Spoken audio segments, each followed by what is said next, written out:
Nah, hari ini kita akan belajar tentang satu tema, yaitu clothed with humility. Mengenakan kerendahan hati. Gampang diucapkan, tetapi sangat sulit untuk dilakukan. Kekristenan menjadi unik karena kerendahan hati merupakan respons mutlak dari setiap orang percaya. Saya mulai dari satu ungkapan yang disampaikan oleh Charles Spurgeon. To all Christians, there is two choice: to be humble or humbly. Charles Spurgeon mengatakan bahwa to all Christian, untuk setiap orang percaya, maka hanya ada dua pilihan di dalam kehidupan ini. There is two choice: to be humble or humbly. Menjadi rendah hati atau direndahkan oleh Tuhan.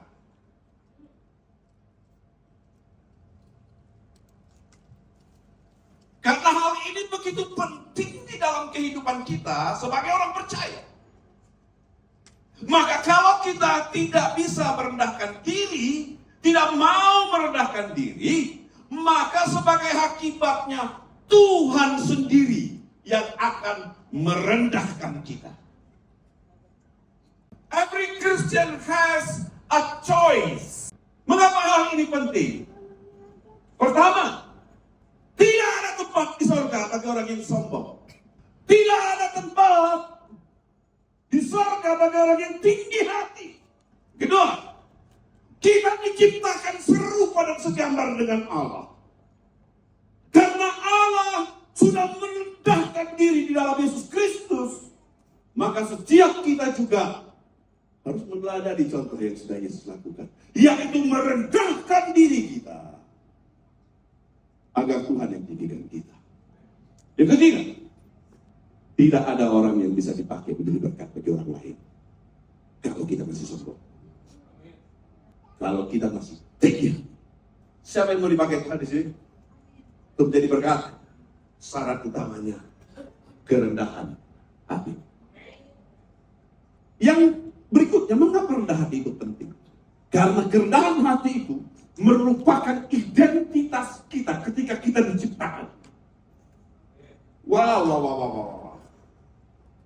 Saya akan bacakan dari Kejadian 1 ayat 2 dan 3. Wow, ini keren ya. Firman Tuhan berkata, bumi belum berbentuk dan kosong. Gelap gulita menutupi samudra raya. Roh Allah melayang-layang di atas permukaan air. Ayat 3. Berfirmanlah Allah, jadilah terang. Lalu terang itu jadi. Oke? Sekarang kita belajar dulu pelan-pelan dari satu ayat ini. Kata belum berbentuk dan kosong dalam bahasa Ibraninya itu adalah tohu wabohu. Bukan tahu dan bolu, bukan. Jangan tekan banget saudaraku. Ya, memang wajahnya kayak gini rada sangat khotbah. Ya.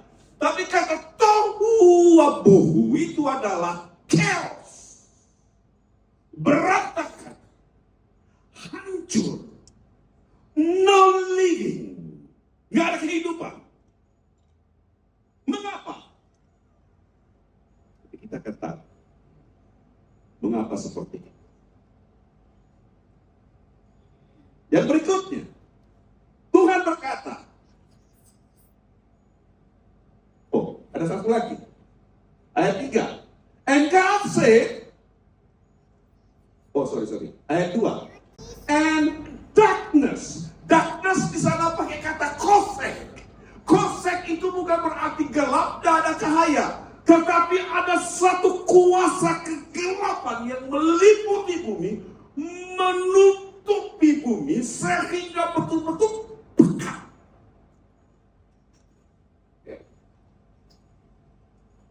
Wow.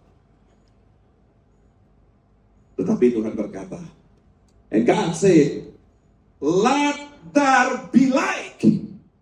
Tuhan menggunakan kata light. Let there be di sini menggunakan kata yehi. Yehi or kata Tuhan. Dan kata yehi or itu adalah akar kata dari haya. Haya bukan perkata dari bara. Ketika Tuhan menciptakan ada dua jenis ciptaan Tuhan. Pertama, dia menciptakan dari yang tidak ada menjadi ada. Ketika Tuhan berfirman, boom, langsung jadi. Itu creatio ex nihilo. Artinya menciptakan dari sesuatu yang tidak ada. Tetapi ketika dia berfirman tentang terang, dia berkata, yehi, oh, hai. Menciptakan sesuatu yang ada dari sesuatu yang ada. Dari manakah terang itu? Terang itu adalah pribadi Allah itu sendiri. Mengapa bumi ini jadi berantakan? Karena kita lihat di Yesaya 14 ayat di Yeskiel. Siapa yang di sini pernah kenal Lucifer? Kenal Lucifer tahu? Nggak kenal ya? Tahu Lucifer siapa? Siapa? Betul? Siapa Lucifer? Ada yang tahu Lucifer sini siapa? Jangan saya cabut loh sertifikat starnya. Pemimpin puji-pujian. Di mana? Di sorga. Dekat dengan Tuhan. Tetapi dia dibuang ke bumi. Pertanyaannya, mana duluan? Dia dibuang ke bumi? Manusia diciptakan? Atau Tuhan ciptakan dulu manusia di bumi, baru iblis dibuang? Yang mana? Iblis dulu dibuang. Makanya bumi, Allah itu menciptakan sesuatu, gak mungkin chaos. Gak mungkin in the darkness. Bumi yang diciptakan Tuhan itu baik adanya. Tetapi sejak kedatangan iblis, dibuang iblis ke sana, maka bumi itu menjadi become chaos.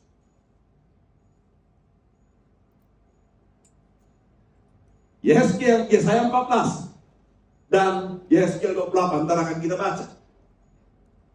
Tetapi begitu bumi itu rusak, hancur, Tuhan berkata, let there be light. Saya nggak peduli bagaimana chaosnya keluarga, gimana chaosnya hubunganmu, gimana chaosnya bisnismu, betapa gelapnya keluargamu, berapa gelapnya kehidupanmu. Saya cuma percaya satu hal, bahwa Tuhan akan berkata, let there be light dalam keluargamu. Amin. Amin. Kalau mau tepuk tangan jangan takut-takut. Ya, jadi iblisnya yang kabur gitu ya. Kalau takut-takut nanti iblisnya malah datang. Yesaya 14. Ini.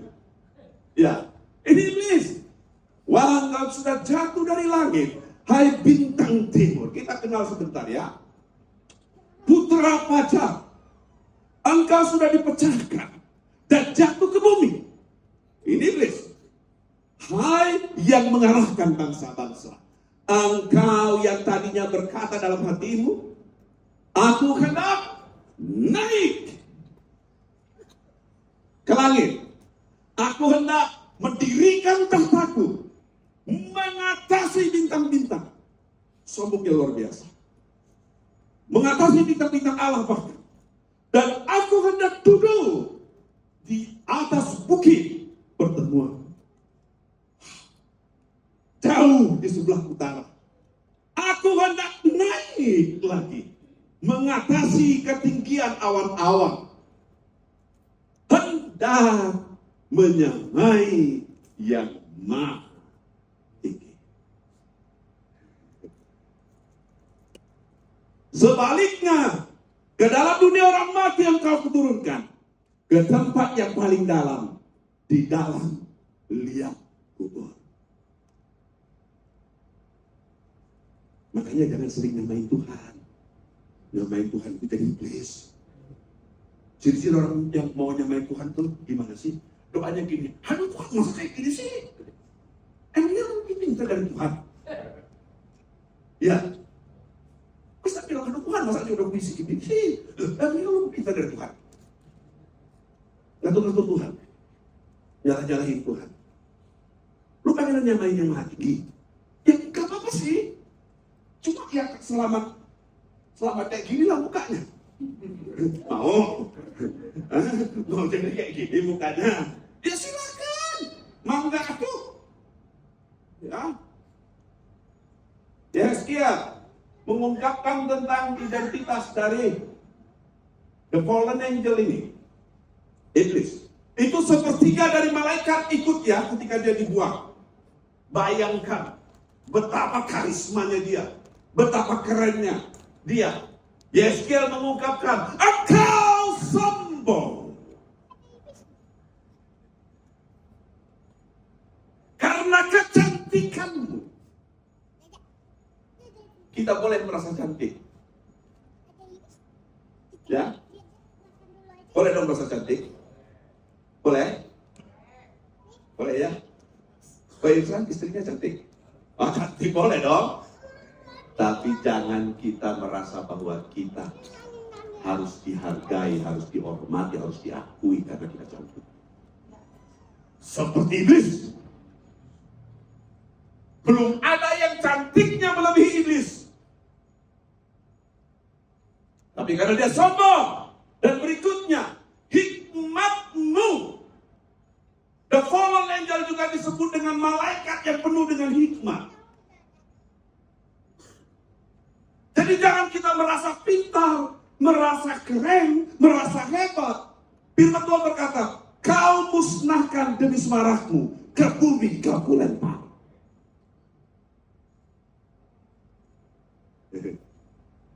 Jadi, kalau kita menjadi seperti iblis, kita gak pernah dipakai oleh Tuhan untuk menjadi berkat. Bahkan ketika kita mati nanti, kita akan dipersekutukan dengan iblis. Pilihan ada di tangan kita. The choice in your hand. Kita punya two choices. Being humble, mau merendahkan diri, atau kita direndahkan oleh Tuhan.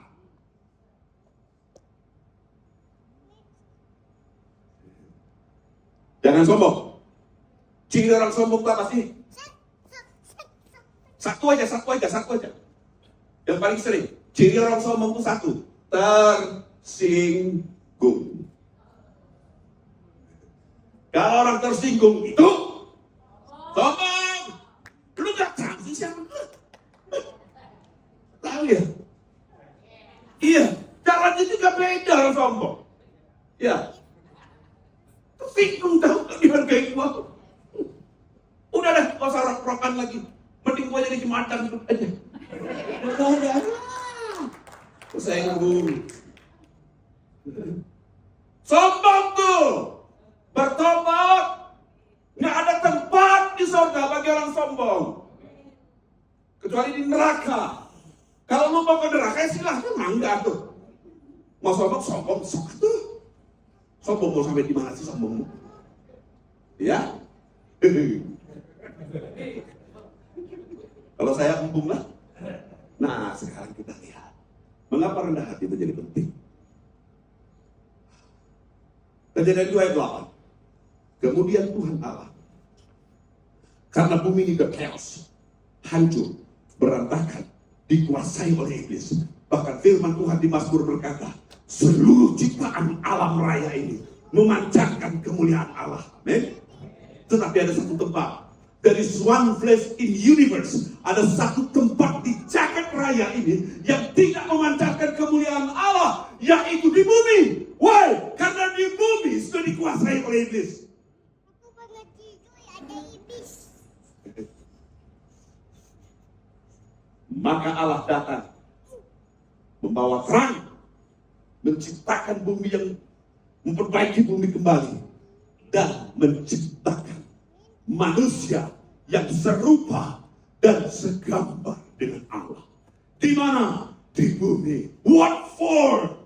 Pertama, manusia itu diberi otoritas, authority, diberi hak untuk berkuasa ke seluruh bumi. Yang kedua, diberi power, kuasa untuk bisa menaklukkan bumi. Dan yang terakhir, diberikan influence, pengaruh. Dan bagi kita mendapat tugas untuk membawa pengaruh kerajaan Allah hadir di muka bumi. Keren ya. Jadi peperangan kita itu bukan melawan darah dan daging, tapi melawan penguasa-penguasa di udara, penghulu-penghulu jahat di udara, iblis dan kawan-kawannya. Jadi di sini siapa yang masih hidup? Ada yang masih hidup sini? Masih hidup semua. Kalau lu masih hidup, pasti punya tugas. Amin. Coba tanya setelahnya, lu masih hidup gak sih? Jangan-jangan zombie sebelah. Oke? Selagi kita masih hidup, kita masih punya tugas. Kita masih tanggung jawab. Untuk apa? Untuk membawa budaya kerajaan Allah ada di muka bumi. Amin. Aku sering ulang-ulang ini. Sorry, tapi sebelumnya terima kasih untuk teman-teman yang sudah datang ke tempat ini, yang sudah melayani dengan memanaskan bangku-bangku ini dengan bokong kalian. Kalau cuma sebatas itulah pelayanan kalian, kami mengucapkan terima kasih. Tapi sebetulnya bukan itu tugasmu.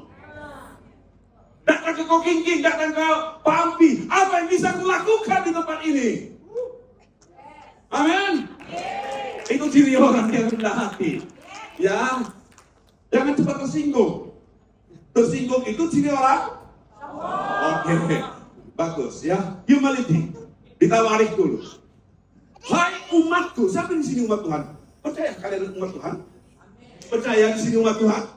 Lihat firman Tuhan berkata, yang atasnya namaku disebut, kata Yesus, merendahkan diri dan berdoa, mencari wajahku, kata Tuhan,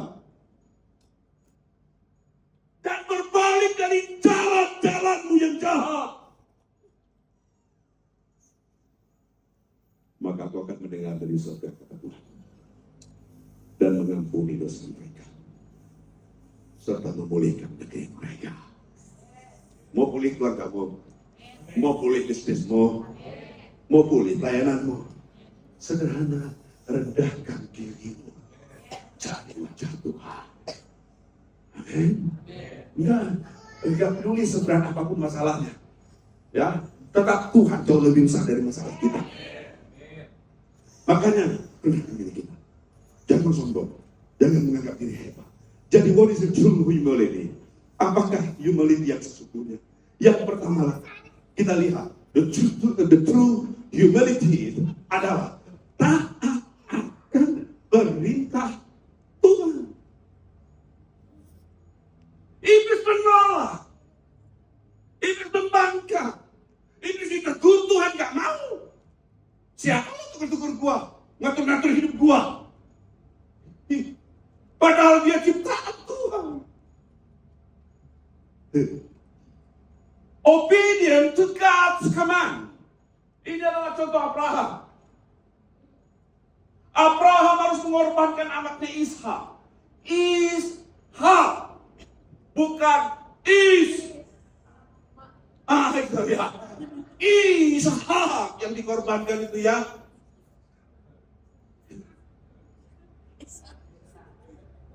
Katanya Alkitab kita itu dipalsukan.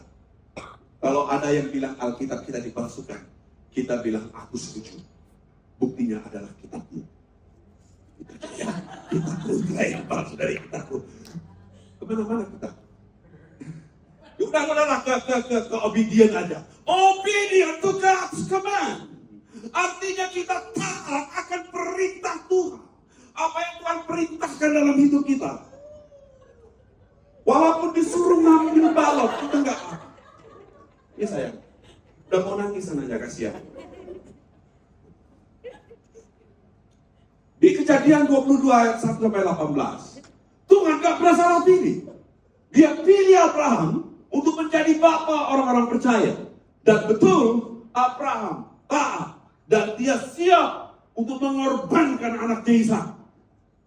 Saya bisa mengerti kejadian hatinya Ishak, hatinya Abraham. Saya punya anak satu-satunya, laki-laki. Kalau anak saya sakit, rasanya badan saya yang lebih sakit.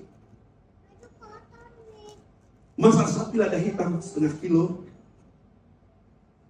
dia yang makan sendiri. Papa mamanya tahu tempe. Kenapa? Biar gizinya bagus. Kalau bapaknya nggak perlu gizi lagi, udah kebanyakan gizi. Why? Saking sayangnya, saking cintanya kepada anakku. Begitu juga Abraham. Tetapi Abraham jauh lebih taat kepada perintah Allah. Ciri-ciri kita rendah hati, ciri-ciri kita memiliki humility adalah taat akan perintah Tuhan. Kita cek diri kita saja sendiri, ya. Yang berikutnya, taat akan kehendak Allah. Wow, submission to God will. Yesus, ini gambar Yesus. Ini Yesus lagi senang atau Yesus lagi sedih? Hah? Atau Yesus lagi tei? Lagi sedih nih. Di Matius 26 ayat 36 sampai 46, Yesus berkata, Tuhan, kalau Engkau berkenan, hendaklah cawan ini berlalu. Ketika Yesus berdoa di Taman Getsemani, tapi jangan kehendakku, tapi biarkan kehendakmu yang jadi. Lu siapa? Yesus aja yang adalah Allah dan 100% juga manusia, dia taat kepada kehendak Bapa di surga. Kita siapa sih kok mau sombong-sombong? Emangnya hebatnya lu tuh apa? Yesus saja mau taat. Kita mau sombong. Ya selamat jalan.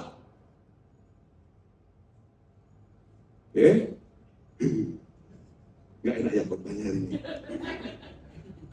Kalau yang ini khotbah selalu bikin lapar. Lu kira teriak-teriak di depan gak lebih lapar? Yang berikutnya, jangan mencari perkenanan dunia. Ampun, nggak kelihatan hebat juga di flexing. Tahu di flexing? Ya, yang mudah-mudahan tahu flexing tante? Tahu? Yang tuh bersihin muka, tuh putih muka, tuh bleaching namanya. Flexing. Tadi saya hampir flexing. Tiba-tiba di Mijowo ada motor BMW, motor Harley gede. Saya sudah mau foto. Ngapain juga? Sok-sok punya motor. Ya kan, motor saya Vario, ya biarinlah Vario. Sok-sok pakai BMW yang gede lagi ya. Ngapain? Itu flexing. Makanya jangan mencari perkenanan dunia. Not seeking recognizing. Markus 12 ayat 38 sampai 40. Itu bercerita tentang rabi-rabi Farisi. Yang kalau berdoa di pinggir-pinggir jalan. Pengen mendapat pengakuan orang lain. Hebat dia. Dia keren. Kalau saya nggak peduli orang mau nilai apa. Satu tempat mencoret nama saya untuk tidak khotbah. Why?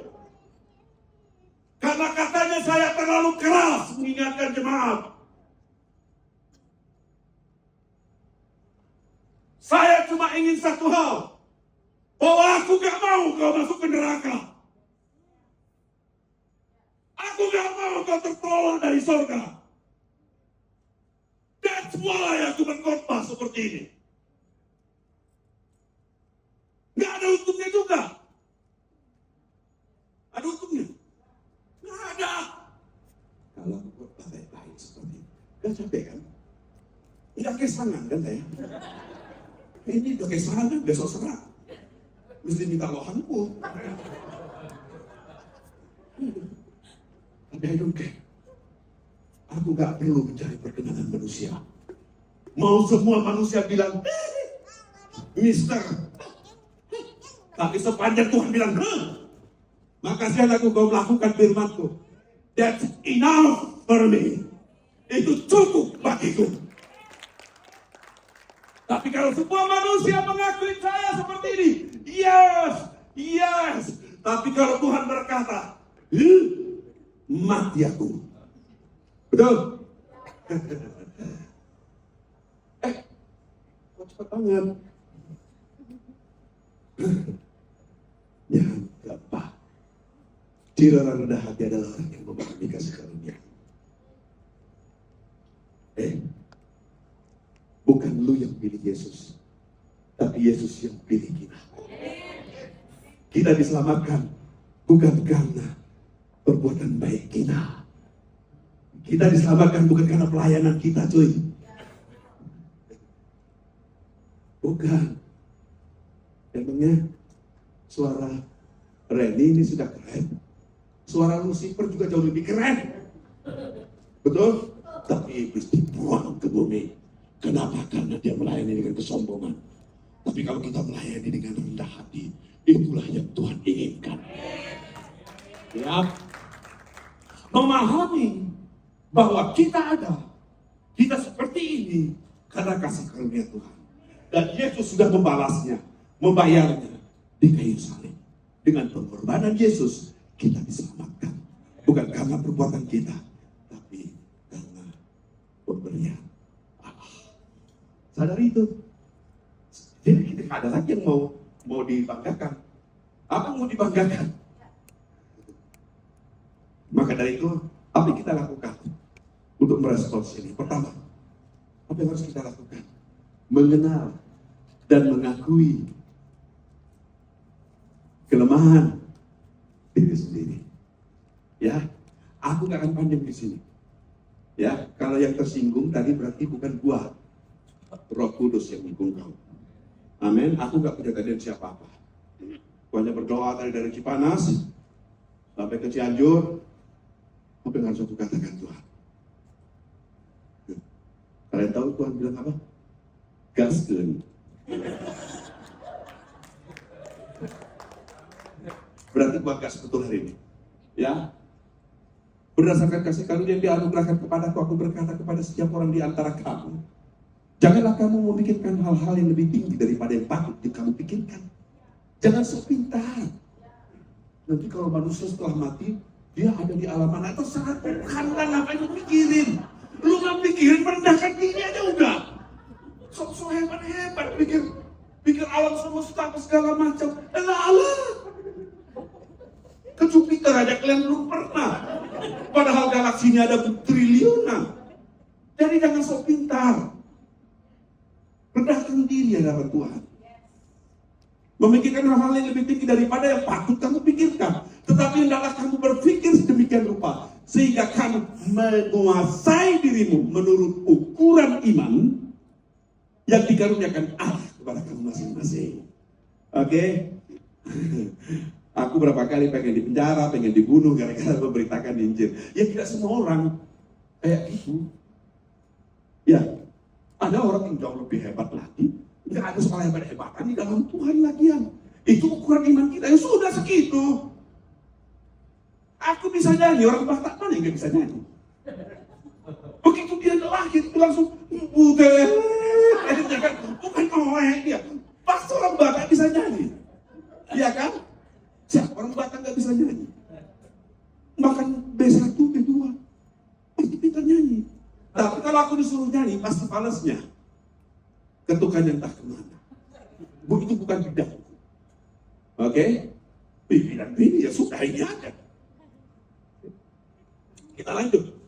Hiduplah rukun satu sama dengan lain. Tuh rukun. Bukan rusuh dengan satu dengan yang lain. Jangan bersikap tinggi hati. Jangan merasa lebih hebat dari yang lain. Kita sama dengan yang lain. Tetapi sesuaikan dirimu dengan orang yang rendah kedudukannya.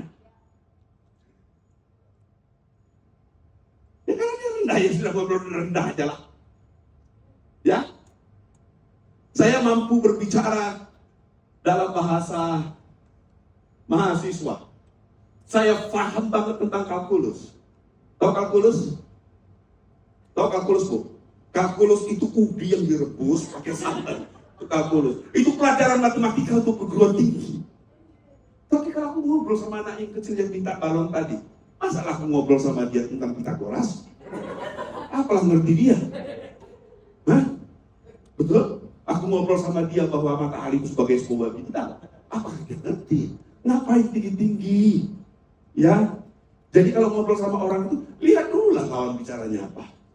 Kalau cuma segitu-segitunya, ya sudah segitu-segitunya. Gak usah, kamu sih kok nggak ngerti saya ajarin. Iya, lu yang merasa hebat, bukan dia yang salah. Bimbing orang nggak mau bertobat. Kita malah, kita yang salah. Dia nggak mau bertobat, terserah. Gitu. Tapi ketika kita bicara dengan orang yang tinggi, kita bicara sesuaikan aja lah. Ya, jangan menganggap dirimu lebih pandai dari sebenarnya. Sotoy. Bahasa kerennya. Sok tahu. Anda tahu bahwa Yesus lahirnya di bawah pohon korma. Itu sotoy namanya. Ya, jangan seperti itu. Jangan sok tahu. Baca, belajar, bertanya kepada orang yang lebih ngerti. Ya, jangan sok tahu. Kau tahu nggak Android itu? Nggak usah, kalau yang nggak tahu, sudah selesai. Yang orang menganggap kita bodoh juga nggak masalah. Yang penting Tuhan bilang, thank you anakku, kau sudah rendah hati. Oke. Makanya berikutnya, rendah hati dalam tantangan dan penderitaan. 1 Petrus 5 ayat 6 dan 7, firman Tuhan berkata, karena itu, rendahkanlah dirimu di bawah tangan Tuhan yang kuat. Kekristenan itu menjadi pengajaran kekristenan itu unik. Kalau kita mau meninggikan diri, maka kita akan direndahkan. Tetapi kalau kita mau merendahkan diri di hadapan Tuhan, kita tinggikan. Oke, descending to the greatness, turun ke dalam kemuliaan. Jadi jalan kemuliaan untuk mencapai kemuliaan itu adalah descending to the greatness, turun ke dalam kemuliaan. Paradoks, betul paradoks. Tapi selamat mencoba. Hal itu tidak sulit. Supaya kamu ditinggikannya pada waktunya. Serahkanlah segala kekhawatiran padanya, sebab Ia yang memelihara kamu. Ya, diputus cinta, nggak apa-apa. Tuhan yang pelihara kok. Ya, lu nembak ditolak, nggak apa-apa. Tembak yang lain, selesai. Ya, kenapa? Tetap Tuhan yang pelihara. Ya, saya sama istri sering saya menguatkan. Oh, ini bang perlu pada tenang, ada Yesus. Aku kesaksian ini. Kesaksian. Ini kesaksian anak saya. Ya, dari fisika ke pasar modal. Anak saya itu kuliah di jurusan yang paling gampang. Di jurusan fisika murni di ITB. Ya, rumus kabeh. Ya, ini ketika dia di wisuda, dia teriak-teriak. Sudah pernah saya saksikan videonya di sini ya. Sebagian sudah pernah nonton, sebagian belum. Dia teriak-teriak ketika dia wisuda. Kenapa? Karena dia kuliah di jurusan fisika. Jurusan fisika itu jurusan yang paling sulit cari kerja. Sudah kuliahnya sulit, cari kerjanya susah. Anak saya nggak punya bakat guru. Jadi fisika kalau menjadi dosen nanti gajinya rendah, kan pusing. Oke, anak saya pusing ketika dia harus masuk ke jurusan fisika. Betul-betul pusing. Dia tuh senangnya dengan ekonomi. Oke, ini saya. Ketika wisuda dia teriak-teriak nih, kita akan naik dan tidak akan pernah menjadi turun. Wah, sesuai dengan firman Tuhan. Walaupun Indonesia keadaannya tidak baik-baik saja, percayalah, bersama Tuhan kita akan menjadi kepala dan bukan menjadi ekor. Wow, di depan ribuan orang, ratusan kali ya, ratusan orang yang notabene agamanya nggak sama. Dia berani ikrarkan.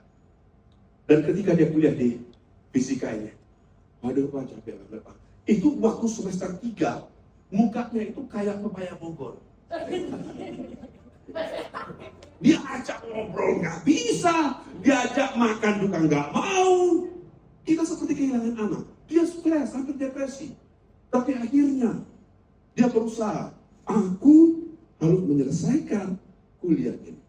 Bukan karena aku hebat, tetapi karena Tuhanku hebat. Apa yang bisa aku lakukan?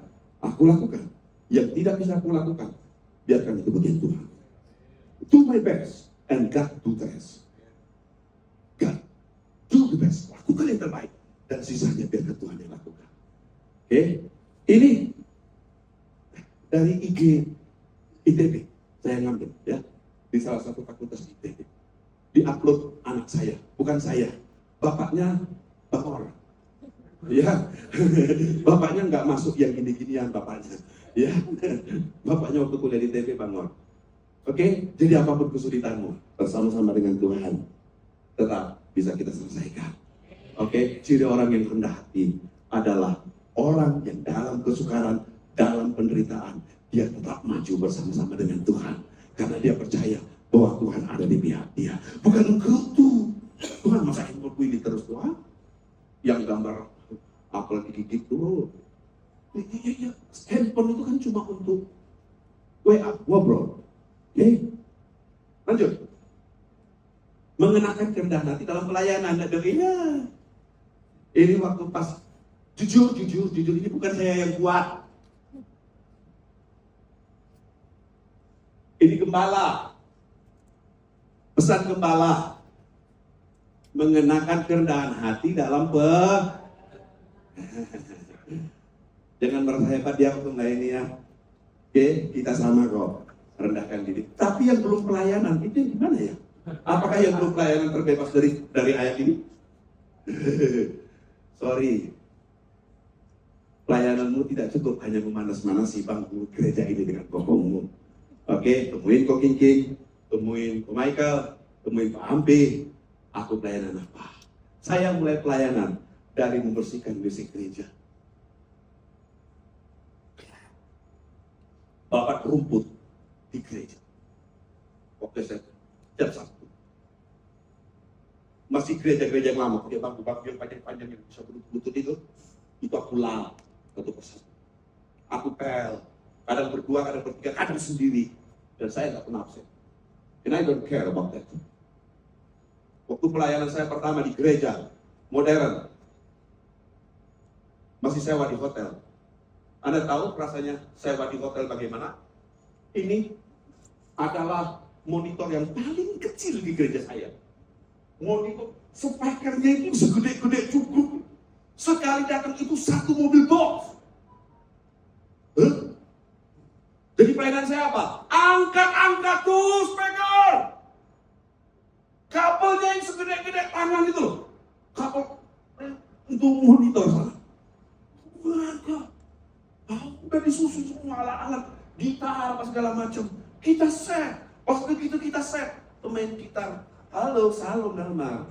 Main gitar. Ya kita kan sudah kesangan, tau kan kesangan? Kesangan nyaho kan? Wih, udah jam 7. Itu jam 5 pagi kita ada di sana. Jam 7 ibadah. Jam 5 pagi sudah akan angkat semuanya. Pas sudah dekat jam 7. Nah, udah jam. Siap. Kamar mandi hotel kan cuma toilet kan, itu saudara mandi wajib saya, artinya yang wajib dimandiin itu dimandiin, ambil air begini, dikeluarin sandal, ambil makan, rapi lagi. Udah, yang sedihnya waktu sudah selesai ibadah, selesai ibadah, copot baju lagi kan. Tahu yang pelayan-pelayan Tuhan? Halo Nelmar, Shalom. Koko duluan ya. Iyalah.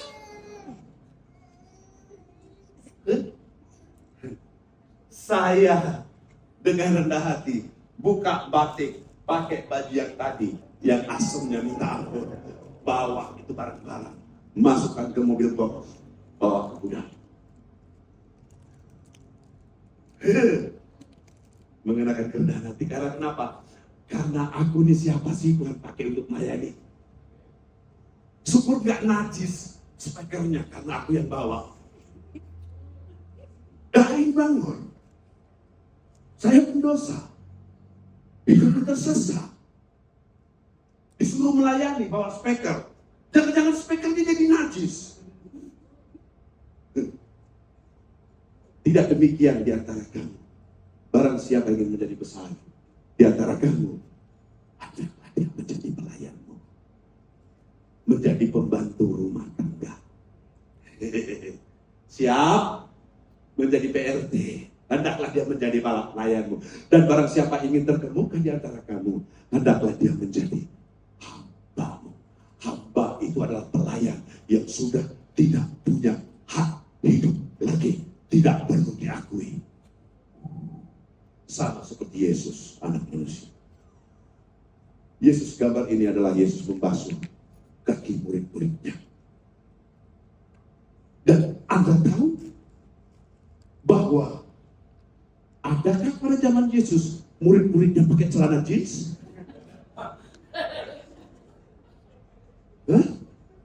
Nggak ada. Itu melambangkan dirimu dan diriku. Yesus sudah melayani kita sedemikian rupa. Kita ini siapa? Serta Yesus, Allah di atas segala Allah, Raja di atas segala Raja, penguasa alam semesta, harus merendahkan dirinya dan membasuh kakimu. Kenapa kau masih mau sombong? Singgung. Merasa nggak diakui. Anak manusia datang untuk melayani dan untuk memberikan nyawanya bagi tebusan, bagi banyak orang. Lu ikut Yesus belum sampai mencucurkan darah. Kalau cuma tersinggung, dipukul, dihina, itu biasa. Kalau kita memang merendahkan diri di hadapan Tuhan, kita akan terus kuat melangkah. Amin. Jadi kita pelajari 3 hal ini. Mengenal, mengakui kelemahan diri sendiri, rendahkan hati dalam tantangan dan penderitaan, mengenakan kerendahan hati dalam pelayanan. Dan